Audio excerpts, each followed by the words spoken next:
ఎం Visvesvaraya museum part 2 వీడియోని ఇప్పుడు చూసేద్దాం. ఇది మ్యూజియం పైనుండి తీసుకున్న ఫోటో. ఇప్పుడు మనం మ్యూజియంలో ఒక విభాగంలోకి ఎంటర్ అయ్యాం. ఇక్కడ చిప్స్ ఎలా మ్యానుఫ్యాక్చరింగ్ చేస్తారు. పొటాటో చిప్స్ కాదు, మన ఎలక్ట్రానిక్ గ్యాడ్జెట్స్లో, మొబైల్స్లో వాడే చిప్స్, ఐసీస్, ఇంటిగ్రేటెడ్ సర్క్యూట్స్ ఎలా చేస్తారనేది మనం చూడవచ్చు.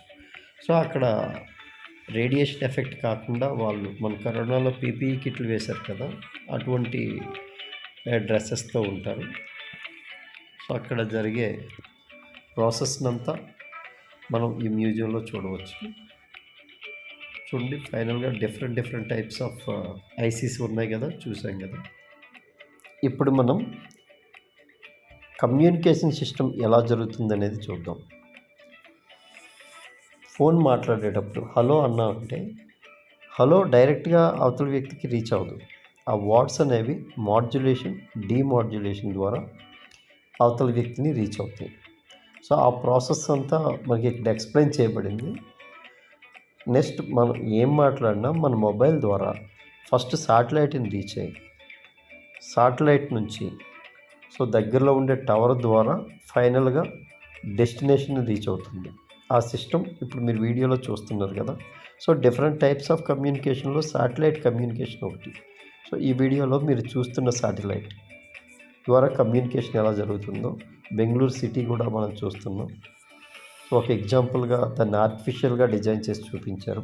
ఎక్సలెంట్గా ఉంది.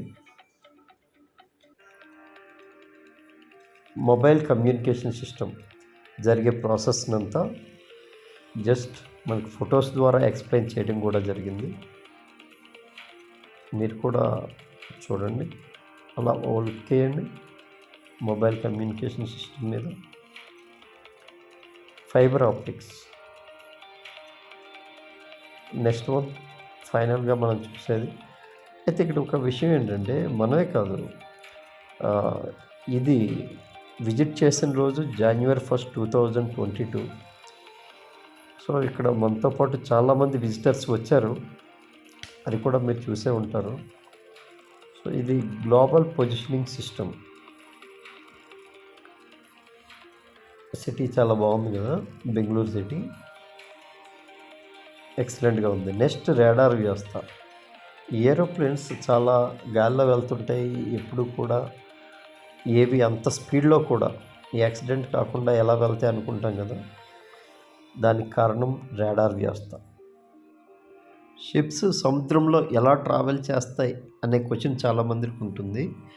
అది కూడా రాడార్ వ్యవస్థను బేస్ చేసుకుని. సో అంత పెద్ద సముద్రంలో ఏ డైరెక్షన్ వెళ్ళాలి ఎలా తెలుసుకుంటారని మనం వర్రీ అవసరం లేదు, ఎందుకంటే రాడార్ వ్యవస్థ ఉపయోగపడుతుంది.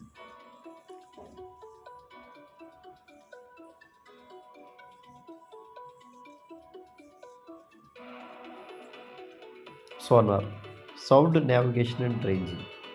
సో ఇక్కడ చూసుకున్నట్లయితే సబ్మెరీన్స్, సో యుద్ధాల్లో వాడుతూ ఉంటారు. మనం డెప్త్ ఆఫ్ ది సీ, సముద్రం లోతు ఏముంది, సముద్రం లోతులో కూడా ఉండే ఖనిజాలు, విలువైన వస్తువుల్ని గుర్తించడానికి ఈ వ్యవస్థ చాలా ఉపయోగపడుతుంది. ఆల్రెడీ సెకండ్ వరల్డ్ వార్లో యూజ్ చేశారని మనకు తెలిసిన విషయం. సో ఇంకా ఈ బ్లాక్లో మ్యూజియంలో అలా ముందుకు వెళ్ళి పరిశీలిద్దాం. Thermal imaging. Next sensors. Hand wash చేయాలన్నా, ఆటోమేటిక్గా డోర్ ఓపెన్ అవ్వాలన్నా, సో అంతా sensors. Micro oven.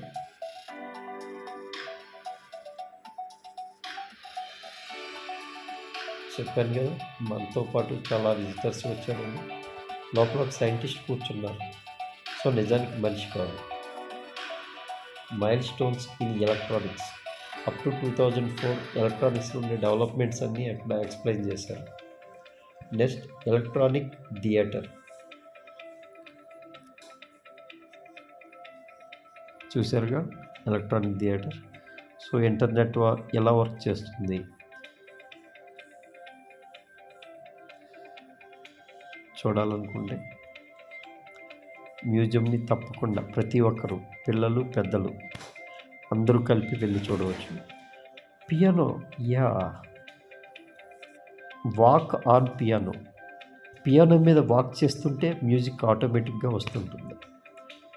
So excellent కదా system. Walk on piano. Light wall. ఈ లైట్ వాల్ సౌండ్ ఎనర్జీని లైట్ ఎనర్జీగా చేంజ్ చేయొచ్చు అనడానికి బెస్ట్ ఎగ్జాంపుల్. కలర్స్ చేంజ్ అవుతున్నాయి అంతేగా. సో ఇక్కడ డిఫరెంట్ కలర్స్లో పైప్స్ ఉన్నాయి కదా, ఇక్కడ మేధశ్రీ చూడండి పైప్స్ని కొడుతుంది. నేను కూడా చెక్ చేశాను. అక్కడ వాటిని బీట్ చేస్తుంటే ఆటోమేటిక్గా అక్కడ లైట్స్ కలర్స్ చేంజ్ అవుతుంది. లైట్స్ ఆన్ అండ్ ఆఫ్ కూడా చేంజ్ అవుతుంది. మీకు చూపించిన పియానో మీద చిల్డ్రన్ అయితే చాలా బాగా ఎంజాయ్ చేస్తున్నారు. సో అందరం కలిసి విజిట్ చేయాల్సిన ఏకైక place museum. Thank you for watching.